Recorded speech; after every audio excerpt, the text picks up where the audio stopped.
क्या हो कि मैं आपको कहूं कि जो आप खाना खा रहे हैं वो पूरी तरह से नकली है। क्या हो कि मैं आपको यह बताऊं कि जो पनीर आज आप अपने मटर पनीर में इस्तेमाल कर रहे हैं वो पूरी तरह से आर्टिफिशियल है और उसको बनाने के लिए जिन केमिकल्स का इस्तेमाल किया गया है वो केमिकल्स आपके शरीर के लिए बहुत ज्यादा हानिकारक है। क्या हो कि मैं आपको बताऊं जिस दूध को आज आप पीते हो उसे पी करके बीमार पड़ जाने की 100% आशंका है, क्योंकि उस दूध को बनाने में शैंपू का इस्तेमाल किया जा रहा है। ये बात मैं नहीं कहता, ये बात कह रहे हैं इस देश के सिंघम, एक सीनियर आईएएस ऑफिसर जिन्होंने तबादलों का एक माहौल देखा है, जिन्होंने 25 से ज्यादा तबादले अपने 21 साल के करियर में देख लिए हैं। दोस्तों, तुकाराम मुंढे जी। तुकाराम मुंढे जी ने अभी हाल ही में बॉम्बे हाईकोर्ट के सामने एक ऐसा कारनामा करके दिखा दिया जिसके बाद बॉम्बे हाईकोर्ट खुद ही सदमे में चला गया। मुद्दा यह था कि बॉम्बे हाईकोर्ट के कुछ केसेस इस तरह के पहुंचे कि सिर्फ और सिर्फ प्राइवेट संस्थानों पर ही या प्राइवेट रेस्टोरेंट्स पर ही तुकाराम मुंढे जी एफडीए के कमिश्नर होने के नाते रेड मारते हैं।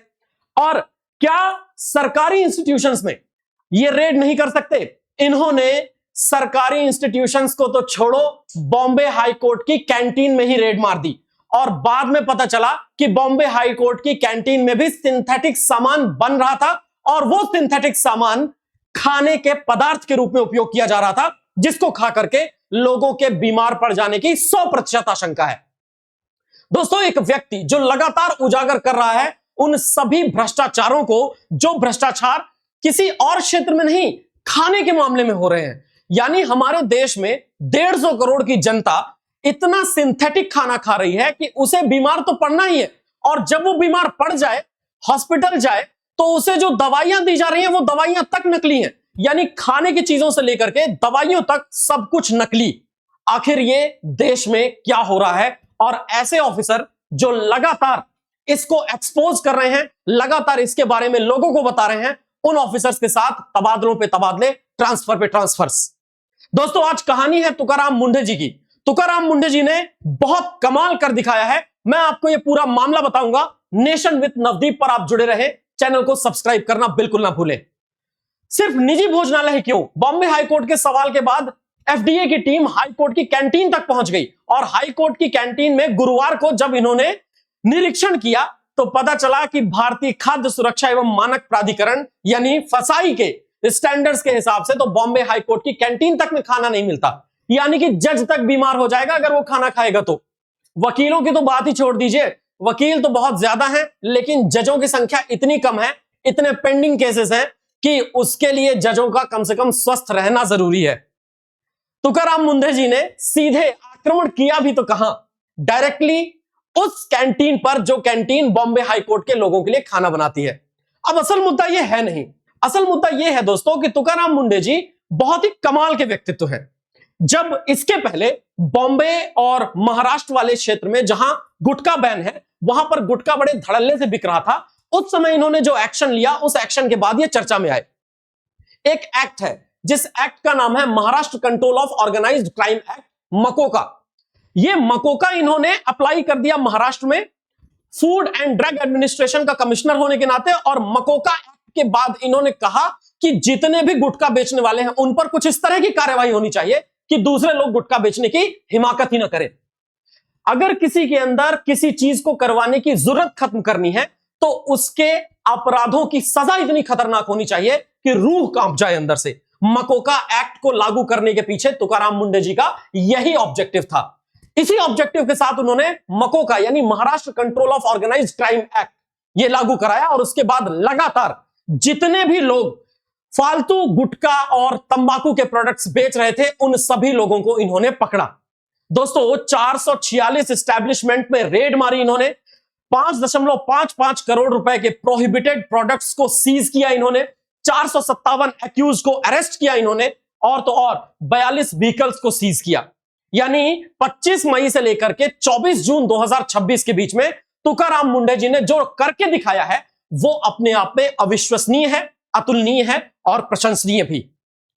एक व्यक्ति जो भारतीयों की फिक्र करता है, एक व्यक्ति जो ये कहता है कि हमें मिलावट वाला खाना नहीं चाहिए, आज उसी व्यक्ति के पीछे माफिया पड़ चुका है।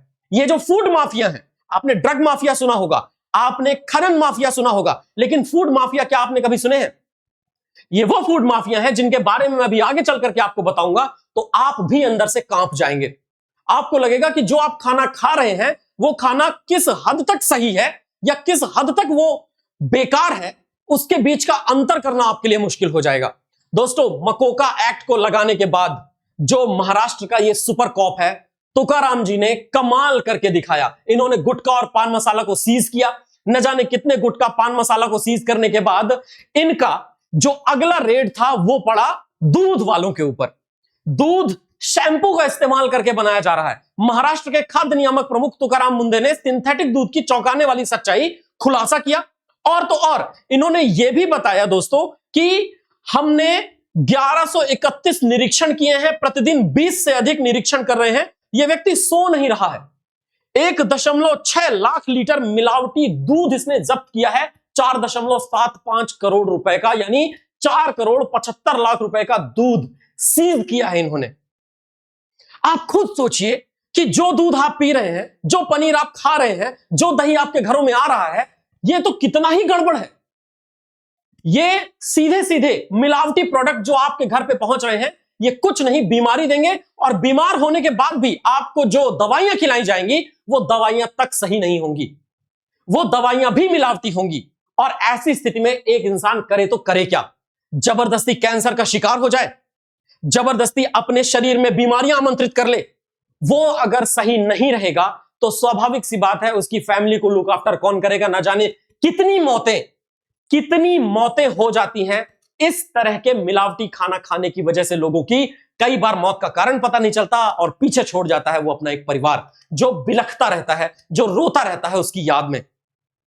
इन माफियाओं को क्या फर्क पड़ता है? इन माफियाओं ने तो लगातार भारत के अंदर भारत के लोगों को अपंग बनाने का एक निर्णय ले लिया है। लेकिन हमारे हीरो हैं तुकाराम मुंडे जी जैसे लोग। तुकाराम मुंडे जी जैसे लोग वो हैं जिन्होंने लगातार इन फूड माफियाओं को उजागर किया है, इन फूड माफियाओं के ऊपर रेड मारी है। दोस्तों, अगर इसको थोड़ा और अच्छे से समझने की कोशिश कीजिए तो ऐसा नहीं है कि इन्होंने केवल गुटखा पान मसाला और सिंथेटिक दूध ही पकड़ा है। इन्होंने तो यहां पे मिसलीडिंग ड्रग क्लेम्स को भी पकड़ा, और एफडीए जो कि फूड और डेवलपमेंट एडमिनिस्ट्रेटिव अथॉरिटी है, उसने 73 लाख रुपए का मेडिसिन भी सीज कर लिया था। मतलब कि इन्होंने ड्रग भी सीज किए हैं, मेडिसिन भी सीज की है, और इन्होंने हर जगह कमाल काम करके दिखाया है। दोस्तों, तुकाराम मुंडे जी के बारे में क्या ही कहा जाए, बिल्कुल ऑनरेबल तो है ये, और इनका जलवा अपने आप में शानदार है। हमें जरूरत है ऐसे लोगों की, जो लोग हमारे देश के लिए इतने चिंतित हैं, जो लोग हमारे देश में मिलावटी चीजों को उजागर कर रहे हैं। मैं आपको बताना चाहूंगा एक ऐसी सामान्य सी बात जिसे सुन करके आप तक हिल जाएंगे। वो मैं क्या कहना चाहता हूं, ध्यान से अगर आप देखो तो दोस्तों, मुंडे जी का करियर एक पैटर्न पर चला है। किसी संस्था का कार्यभार संभालते हैं, फिर उसके बाद मौजूदा कानूनों को लागू करते हैं, और तब तक उनका तबादला हो जाता है, क्योंकि शक्तिशाली राजनीति के व्यावसायिक गुटों के प्रतिरोध का उन्हें सामना करना पड़ता है। 25 बार उनका तबादला हो चुका है। भारतीय प्रशासनिक सेवा यानी आईएएस अधिकारी है ये, 21 वर्ष का इनका अनुभव है, पर बावजूद उसके इन्होंने किसी भी ठेकेदार को छोड़ा नहीं, इन्होंने किसी भी व्यक्ति को नहीं छोड़ा जो भी गलत कर रहा है। चाहे वो नवी मुंबई में अतिक्रमण वाले अभियान हो, अतिक्रमण विरोधी अभियान में इन्होंने कमाल काम किया।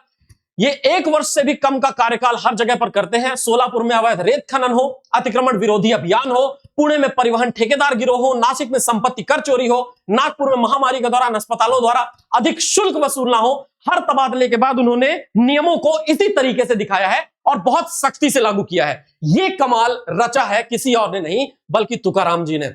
दोस्तों, जो उनके कार्यों का समर्थन करते हैं, हमारे और आप जैसे लोग, वो उनके मुरीद हैं, उनके फैन हैं। लेकिन जो गिरोह हैं, जो माफिया हैं, वो चाहते हैं कि उनका तबादला होता रहे, वो चाहते हैं कि वो परेशान होते रहे। लेकिन दोस्तों, आपको क्या लगता है, क्या तुकाराम मुंडे जी जैसे लोगों को हमारे देश में और ज्यादा खुल करके सामने आना चाहिए? क्या हमारे देश की जनता को उसी तरीके से इनके समर्थन में जुट जाना चाहिए जिस तरीके से हम कभी किसी मांग को मनवाने के लिए अथवा पेपर लीक के खिलाफ अपने आप को सरकार के खिलाफ लेकर के आते हैं? आपका क्या विचार है दोस्तों, सोचिएगा। और इसके साथ साथ मैं आपको दिखाना चाहता हूं इस समय सबसे ज्यादा भ्रष्ट ऑर्गेनाइजेशन की तस्वीर, और वो भ्रष्ट ऑर्गेनाइजेशन है जिसका नाम है food safety and standards authority of India. Food safety and standards authority of India है तो खाद्य सुरक्षा के लिए, लेकिन खाद्य की ही सुरक्षा नहीं है, बाकी सब कुछ कर रहे हैं ये। इनकी वजह से लोग बीमार पड़ रहे हैं। इनका कोई अपना स्टैंडर्डाइजेशन नहीं है। इनको नहीं पता कि कौन से खाने में कितना ट्रांस फैट इस्तेमाल हो रहा है, कौन सा पैकेज्ड खाना किस वाले ऑयल के साथ बन रहा है, कौन सी पनीर कितनी स्टैंडर्डाइज्ड है, कोऑपरेटिव फेडरेशन कितने अच्छे से काम कर रहे हैं, कुछ भी आइडिया नहीं है। बस फसाई प्रमाणित है, खा लीजिए। ग्रीन मार्क बना दिया वेज, ब्राउन मार्क बना दिया नॉन वेज। लेकिन फसाई कुछ तो आप लेंगे अपने ऊपर जिम्मेदारी, या फिर उत्तरदायित्व का कोई मतलब ही नहीं है। आप एक इंस्टीट्यूशन है, बस आपको जहां मन किया, आपके जितने भी ऑफिसर्स हैं वो बस घूम फिर रहे हैं और आराम से खाना वाना खा करके वापस आ जा रहे हैं। फसाई कहीं पर रेड भी करेगी तो स्वाभाविक सी बात है कि अगर वो बना बनाया खाना है तो पकड़ में भी कुछ आए। फसाई की रेड हो रही है, उस समय पर ऑलरेडी रेस्टोरेंट वालों को पता चल जा रहा है वो बेहतर खाना बना करके खिला रहे हैं।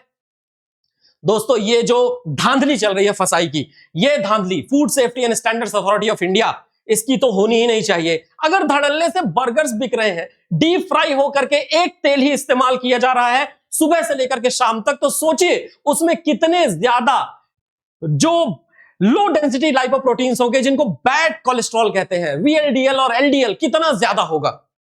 वो बर्गर खाने वाले लोग बीमार नहीं पड़ेंगे तो क्या होगा? सोचिए आप कि मैं आपको एक बहुत सामान्य सी बात बता रहा हूं कि 100 ग्राम पनीर वाले पकौड़े मिल रहे हैं दिल्ली के अंदर। 100 ग्राम पनीर वाले पकौड़े का मतलब, आप सोचिए कि अगर 100 ग्राम वाले पनीर का पकौड़ा 50 रुपए का बिक रहा है, तो 100 ग्राम पनीर जो ऑलरेडी इतना महंगा है, किलो में अगर पनीर को लेने के लिए जाइए तो आप 400-500 रुपए किलो पनीर मिल रहा है, उसमें कैसे ये 40-50 रुपए में 100 ग्राम पनीर का पकौड़ा दे रहा है?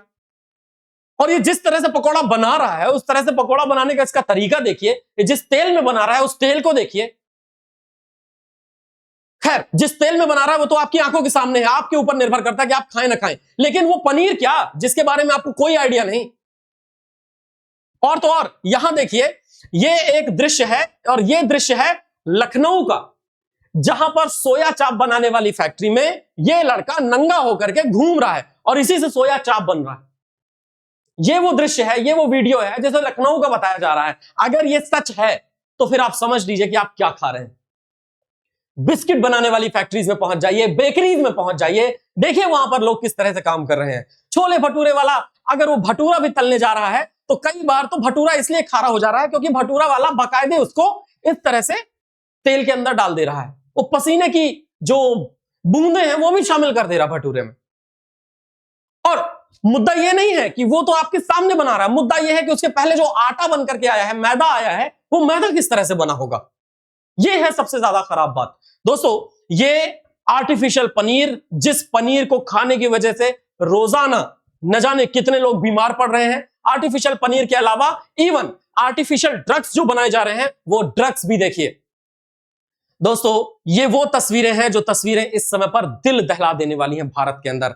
आप इस सेशन को शेयर कीजिए, पहुंचाइए उन लोगों तक जो लोग अनभिज्ञ हैं कि वो क्या खा रहे हैं, और साथ ही साथ हमें सपोर्ट करना चाहिए तुकाराम जी जैसे लोगों का, जो कम से कम इन माफियाओं को लगातार एक्सपोज कर रहे हैं, और इन माफियाओं के एक्सपोज होने से हमारे और आपके जीवन में ठीक ठाक कार्यक्रम चलेगा। याद रखिए दोस्तों, आज आपको जरूरत है, मुझे जरूरत है तुकाराम जी जैसे लोगों की, और हमारे देश को जरूरत है। जय हिंद, जय भारत।